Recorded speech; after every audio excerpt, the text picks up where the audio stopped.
All right, people, welcome to another episode of Natty News Daily. We've got Mr. Alberto Nunez from Team 3DMJ, and we're going to talk about training today, which is as important of a subject as it is to the whole bodybuilding game. Sometimes I think it gets pushed aside and people don't really pay enough attention to it sometimes, and figuring out what works best for you, when to apply certain techniques, when to maybe move certain techniques to the side. So I guess before we dive into it, Berto, how are you doing, man? How's training going? How's life? How's things? Good, man. Shoot, it's been a motivating year, like in regards to, man, we talked about this right before we hopped on this. The quality of athletes out there right now, I don't think it's ever been this high across the board. A lot of guys who have pro-worthy physiques who are not pros. It's only a matter of time for these individuals, but yeah, that's definitely lit a fire in regards to like the last leg of my off season, because as of right now, next year I want to get back up there. So yeah, man, when the sport's doing this well, it's such a big part of me that I mean, damn, I look forward to like this leg of the season just as much as I think like any other of the major sports. So like I'm glued in. I told you guys I tuned into this podcast because there just isn't a whole lot of muscle media out there that is just dedicated to the inside the trenches side of natural bodybuilding. So so yeah, man, we all appreciate what you guys are doing. And where I think it really comes in handy is that it might serve as an intervention for people who are just getting rolling with their bodybuilding. The other side of the sport is they just have a bigger grasp in regards to influence.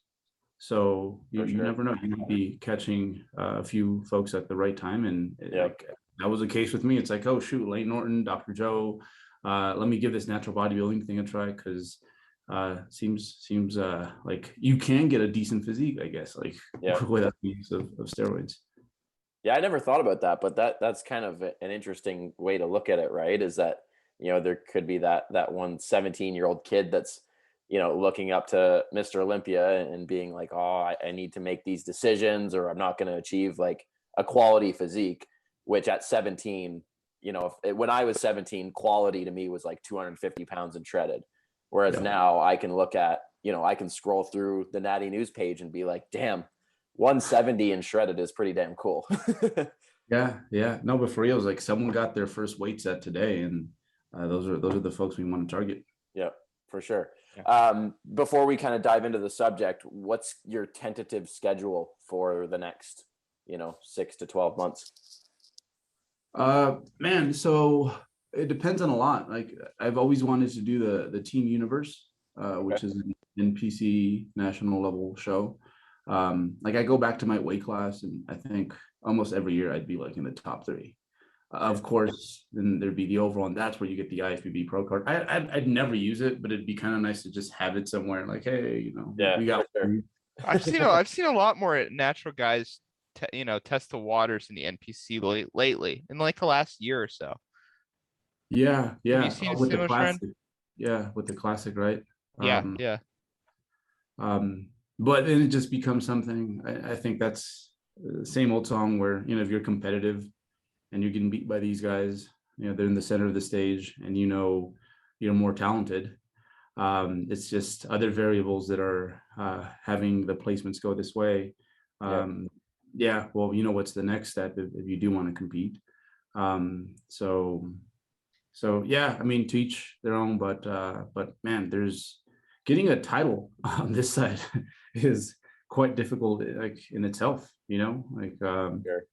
like Sean was really close a few times, the Giant Killer. He never quite got there. So yeah, there's plenty on this side. So that's why I'm kind of like on the fence. I'm like, bro, you haven't even done what you wanted to do on the natural side. So I play with that, but for sure, Worlds next year, which means, man, I got to start bringing the weight down sometime in November to a reasonable place so that I can start my prep somewhere between 175, 180, and then I'll look at the landscape and I'll see what's good, and then start the official prep at some point. Yeah. Probably Q2 of next year. Are you It comes up quick though. Yeah. So it's amazing. Yeah. Are you still hovering at 190? Yeah, just under 190 on most days. Some days I'll touch 190. I should have cut down a little harder, I think, last time, because it's like my appetite was in a like really good place, and inducing weight gain was pretty easy initially, but now it's gotten to the point where I'm like, man, here we go. Like the eating part, hardest part, right? Yeah. In many ways. But I know that, hey, I only got like 3 more months to put it together, put some finishing touches on that physique.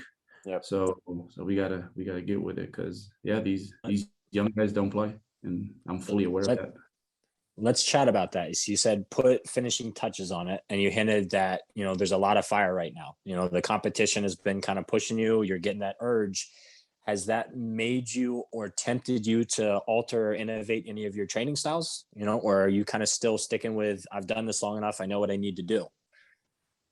Yeah, I think it impacts me more on the motivational side. Mental side and the psychological side.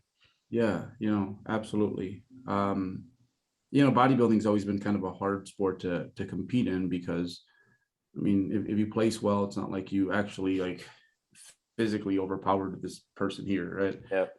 It's like these judges decided, hey, we like you best. But nevertheless, you want to be, we all want to have that package that like leaves no doubt. Like that's probably the best thing you can do.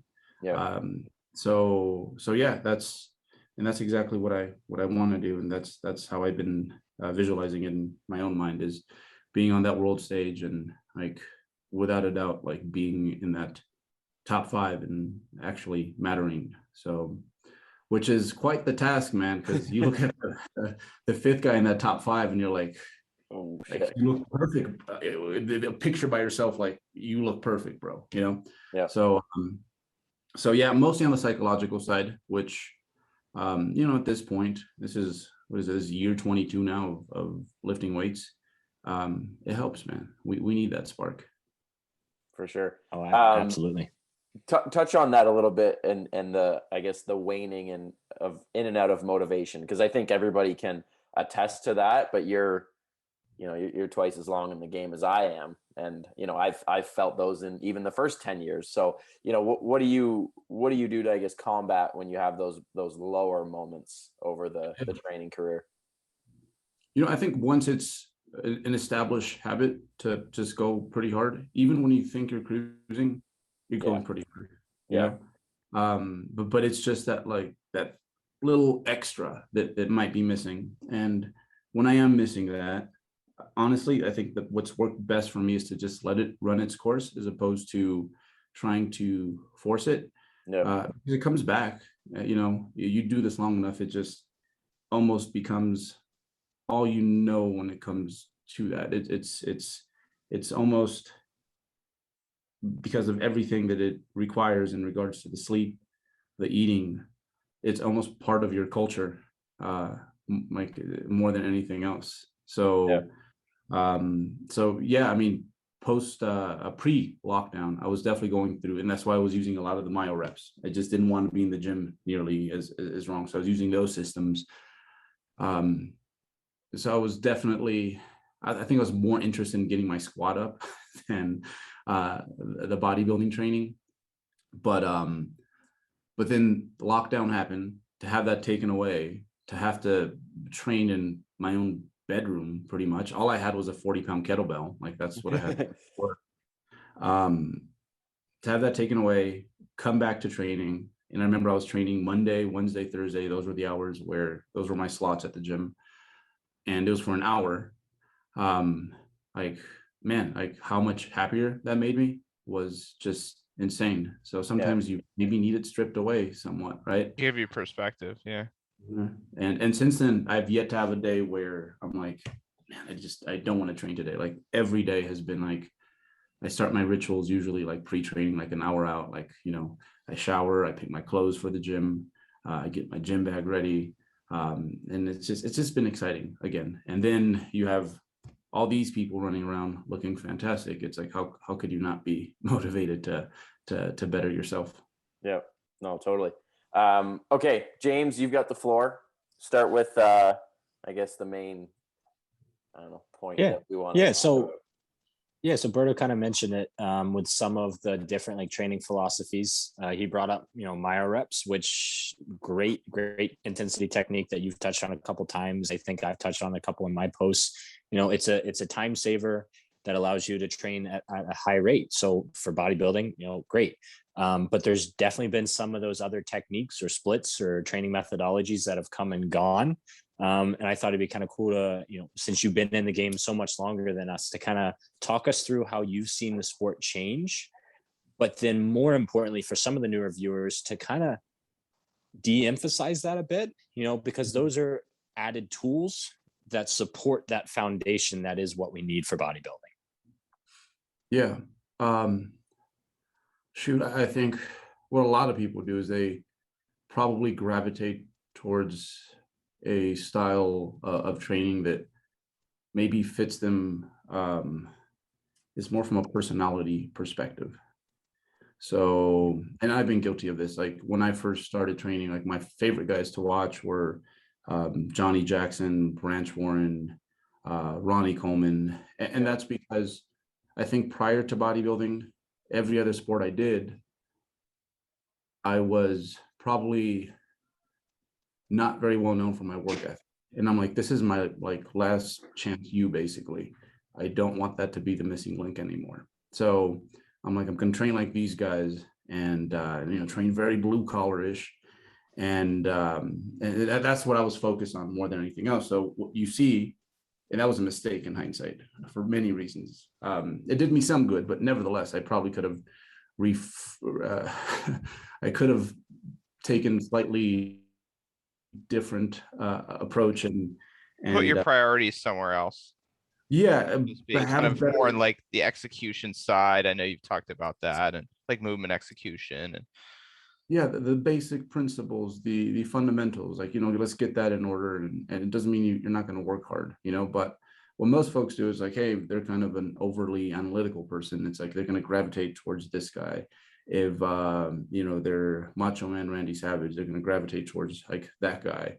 And I think it just bottlenecks you, right? It's just like you're in this echo chamber in regards to basically your book learning when it comes to the principles of training. So a lot of the guys that have not just found success, but with also success with maybe the athletes they coach, what the common ground seems to be that, hey, the basic principles are in order. And often a lot of the variables that are being changed, it's almost besides the point, because when you look at muscle growth, it's a regional adaptation to whatever tissue it is that we're targeting, right? Like it's a very, very straightforward process. And what people end up doing is, I guess I'd compare it to, because the suntan comparison works really well, like in regards to the sun being the stimulus and the adaptation is, you get tanner and over time you have to increase that. And anyhow, and more than 15 minutes for me turns me to a tomato. But you're a high responder, right, to tanning, I guess. I'm quite pasty. But they end up switching variables that don't matter almost. It's almost like imagine, someone was tanning in their lawn. They're like, you know what, I'm going to change it up a little bit. I'm gonna go to a tanning bed. Or you know what, we're gonna try the beach this week. You know what? And it's they're moving all these components and they're getting success from it, but at the same time, it's like it's all wrapped up within the confines of what causes the adaptation. Yeah. So I'd say first and foremost, I think if you have a firm understanding of what makes muscles grow, from there, it's crazy how you can take those same principles and they can look totally different in many ways. But yeah, that's probably the one thing I see with people who are the most common thing I see when it comes to people who are not just successful with themselves, because genetics matter a lot, but also when it comes to their athletes, is the fact that they have those things in order. So there's a lot more common ground. It's just, again, like we just package it up so nicely where it's like, hey, okay, I'm a DC guy. I'm a high volume, higher frequency, lower RPE guy, which there's nothing wrong with that. But I think it's just good to know that, that can work just as well. Yeah, there's so many different ways to run with it, right? And sometimes I think, whether it's through social media or brands trying to market themselves or whatever, they try to come up with this revolutionary thing, or they try to package this concept in a very pleasing way. But at the end of the day, like you said, the root of all of it is a very basic principle of building muscle. It's just kind of how you deliver that process, right? Yeah. And again, nothing wrong with that, but it's good to know. And it's good to know also because, hey, you might be missing out, on a few key things here and there that maybe your system doesn't take advantage of all the way. Yeah. What do you take on the whole the bro split debate and that kind of stuff? Because that is still, and probably will forever be a hot topic within not only like natural bodybuilding, but the enhanced side of it too, right? Because I think more of the natural community disregards that style of training, but then you look at a few athletes that I follow, they swear by it, right? That's what they do. And I think it just goes to show that there's never a one size fits all, right? Yeah. That one, I think even when we were at the point where we were perhaps putting too much into play without necessarily knowing everything, the synthetic side of things, I would look at the physiques that were running the bro splits and the ones that weren't. And I was using kind of like the higher level guys to kind of peep this because, typically they're in a very similar place in regards to how genetically blessed they are. And it's not like this group was growing like at 30% of a faster rate compared to that other group. And I mean, when you think about it, we're basing it off like the Gregorian calendar, like 7 days a week. Yeah. It just, it doesn't make sense to like just be capped at that, especially given how much we know and what we think we know at this point in regards to like how long it takes to actually start to take steps back in regards to atrophy if you don't hit a muscle group. So to be honest, I think they work well. I do think some bro splits are, what they're guilty of is maybe they sweep the same spot over and over. Like we'll see someone hit a leg press and a hack squat, a Smith machine squat variation. So it's more than anything. And honestly, I see people doing that too with even like the twice a week or 3 times a week. And honestly, the whole frequency thing, it just goes back to like what gets you the best quality volume over the course of however many days your micro cycle is. Yep. I mean, personally, like I have some body parts I hit once a week, some body parts I hit 3 times a week. So it's kind of a mix and match based off like how much volume I think I need for that area, and what's the best way to spread it before my training cycle repeats itself again. Yeah. So I think, yeah, either one's going to work. That's for sure. I haven't seen much difference in like the actual trenches, but yeah, I do think generally for most folks, the sweet spot's going to be hitting things, twice a week, more or less. But if we even like pull things back from that discussion, that's one factor of, say 5 or 6 that we can look at training. So people are butting heads over one factor, which is frequency. But if you have a discussion with them about the other 5, they probably agree, to a high extent, because they're still doing the other things right, those other principles that you talked about. So it's like, why are we focusing so much on one factor at one time when we're still doing the same thing 90% of the time? No, exactly. And shoot, I think if anything, like the last few years, like speaking of like volume, intensity, and frequency, I think the thing that matters the most for bodybuilders is going to be probably exercise selection. And I think anyone who was on lockdown like felt that right away. Like that was what kind of got in the way, was how limited we were in regards to our options. We were using a lot of like plan F movements, if anything, right? So, and it's funny because if you have your exercise selection decided upon pretty accurately, it's going to change those other things drastically, just because you're so much more efficient. And I do think that as you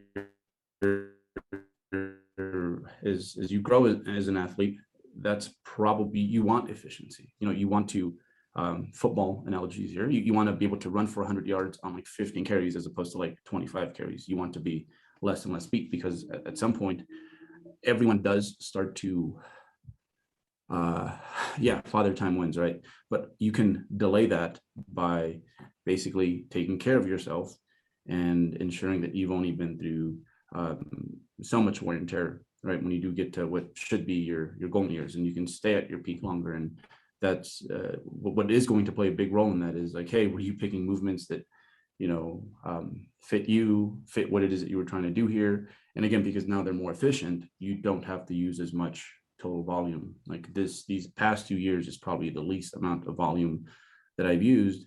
And it's funny, I can look at Jeff Alberts now and I'm like, oh wow, okay, like I feel you a little bit more. I'm not quite there yet, but I understand a lot more as to what actually is going on there. Exercise selection is something that I've definitely put way more emphasis on the last 2 years, and it's paid dividends like greatly. You know, a few examples, like I never had great traps. So when I did like a crab most muscular, it just looked stupid. I started doing shrugs. Turns out traps have improved. Calves, you know, one of those neglected body parts, done them 3 times a week religiously for well over a year now. Now they've grown. So it's like, you know, something so basic from the outside is like, what exercises are you going to do?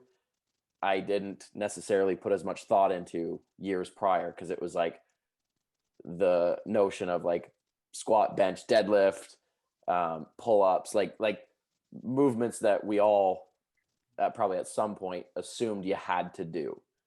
And then now I'm doing, you know, so many different things that have just transformed my physique, because it's what, you know, you mentioned it, it's what worked for me, movements that I really connected with, and, you know, lo and behold, things have very much improved across the board, right? Yeah, The and that, squat is a great example of that, because the best squatters in the world, I brought this up in the Revive podcast, is how ridiculous athletes are getting. But I think it was a junior class in the USAPL. There's 25 athletes. I think 23 went over 500. This is in the 183-pound class. You know, the crazy part though is, okay, these are very proficient squatters, like technique wise, pretty, you know, settled in. Like they have like great form, if you will, right? Yeah. You have to lift that heavy, but they still, I think one of the game changers for them has been, that's not enough to make the engine size and these primary movers as big as maybe it needs to be as strong as we need to be. So what has taken place over the last 3 or 4 years is that most powerlifters will have their squat in the program, obviously, but they'll supplement it with something that just has more stability built into it, whether it's a belt squat, whether it's a leg press, a hack squat. Like, so the greatest squatters in the world, right, they still need something extra in order to really make the quads grow. So it kind of goes to show you just how much pinpoint exercise selection matters. Well, it matters too for, I mean, one of your other quotes that I really love is, you know, some of, and I'm going to butcher it because I don't have it in front of me, but, you know, the people that get closest to their best potential, or the, you know, some of the best athletes are the ones that just simply didn't get injured as frequently. You know, they were able to stay healthy and able to get more reps and more load in over a period of time, where now they have more muscle mass because of that. And, you know, the exercise selection is huge for that. I myself like let my ego get in the way too much for probably up until last year with deadlifts. They just never felt comfortable, but I was like, all right, I can move a lot of weight and I need to be doing these. Well, then we changed to RDLs, still didn't feel good until now. I do almost exclusively good mornings for my hinging movement because it just feels good and I can do it without pain. And I think that's something that younger me would have never considered. It's like, that's a powerlifting move. And I love deadlifts and badass people deadlift. So I need to. Yeah. And that's, I think, a shift I've seen is, especially in the last few years. I mean, with kind of the dual athlete model, not necessarily just being applied as a dual athlete, but I think there was kind of a sense and a push that being the dual athlete and being in squat, benching, and deadlifting was for bodybuilding, was the best way to bodybuild. When it's like, is it? Are there better ways to skin the cat? Maybe one of those movements fits you well. Maybe you might do better with a variation of one of those movements, say like a high bar squat or like a slight incline bench, or things like that, that might fit better from an injury standpoint, a contractile standpoint, an execution standpoint, all these things. Berto, I'd love your feedback on that, because I know you've kind of seen that wave, and I think it's kind of turning around where people are a little more, you see more people hack squatting now versus everyone was low bar. 5-6 years ago, everyone was low bar squatting. If you weren't low bar squatting, you're a pussy and whatever. But like to hear your thoughts on that, how that shifted. And I think there's a lot of things that have been gleaned from, I guess, the powerlifting side, but I've seen the trend kind of come back around. I think it's in a better place now, but yeah, like your thoughts on that. I think that phase, because we all kind of grow as one, right? It's like, right? I think it did us overall some good, because I think it taught the bodybuilder to be a bit more objective about whether something is working or not. The bottom line is, are you progressing or not? So we got that. Absolutely. Taught us a little bit about fatigue management, perhaps how the neuro aspect of bodybuilding is perhaps sometimes not appreciated as much, right? But generally speaking, it's like the nature of all those movements, like there's a limiting factor. And I think while even the people who get great results from those movements, I think generally speaking, if you are this bipedal ape and you look like us, like just your standard human being, the muscles that sit on that skeleton, like honestly, for the most part, I'd say a plan A movement is going to be a plan A movement on just about everyone else. And from there, what actually matters is, well, does it hurt you? Does it fit you? Because like James said, it's like, I'll totally take because I think the hinge, the good morning as a hinge is probably more of I'd put it in the second tier for hinges. But in my case, it's like, I'll take that tier 2 movement that doesn't hurt me, that I can progress with like forever, it seems like, where like when I do it, it feels like it's just me against the load, not me against the load against my body, sort of deal. So it almost functions as a tier 1 movement for you, and Yeah, exactly. Now we take it to the individual, which is where what you should do with your knowledge base, and yeah, exactly, like that compared to any other hinge, no matter how much better it seems to be on paper, it just doesn't work nearly as well for myself as well. Yeah, for sure. All right, man. So I'm looking at the timer here, and we've got 4 or 5 minutes left. I guess what would be your biggest, maybe 1 or 2 pieces of advice when it comes to someone, coming up in the game with their training? What are the big fundamentals you'd want that athlete to work with? Because I know you get a wide variety of athletes, young and old, new, experience. So what would you tell the person getting into the game with regards to their training? I think running a system where you can progress, and we account for overlap here with 6 to 10 sets a week, is probably worth diving into. because it's going to make you learn. You're going to learn what are the most efficient movements for you. You're going to learn technique. You're going to learn intensity. You're going to learn focus. And to be quite honest, I think most people, it might be a little bit slower, like even if you're a little bit more advanced, should be able to progress on that amount of volume. So what saved me was max OT back in the days where, I was just running Arnold type workouts, decided to do max OT. I had 2 sets of flat, 2 sets of incline, 2 sets of flies, and then 2 sets of triceps. That was like my day, my push day. And that literally fixed me, because I didn't want to program hop. I'm like, no, I'm committed to this. And it just changed everything. Obviously we didn't stay there, but it was a great lesson in just being more efficient and selective with my movements. Awesome. All right, man. I appreciate you coming on. I'm glad we could, get your face on the podcast. And I definitely want to do this again, especially as you near the start of your season, for sure. Yeah. Hey, thanks for having me, guys. Again, we appreciate what you guys do, because, man, it's needed. That's how we keep growing the sport and continue to get it freakier and freakier. So thank you, guys. Oh, thank you, man. Thank you. That means a lot. Yeah. Coming from you, we'll take that and run with it. Quickly plug all your socials, man. Where can people find you if they want to follow along with the journey? Anything for coaching you want to mention? Yeah. If you go to 3dmusclejourney.com, you will find everything there. So it's quite the page. If you haven't been there, you'll be there for a while. I guarantee you. Perfect. All right, people, if you guys enjoyed this episode, let us know. Give it a like if you want to see Mr. Nunez on again.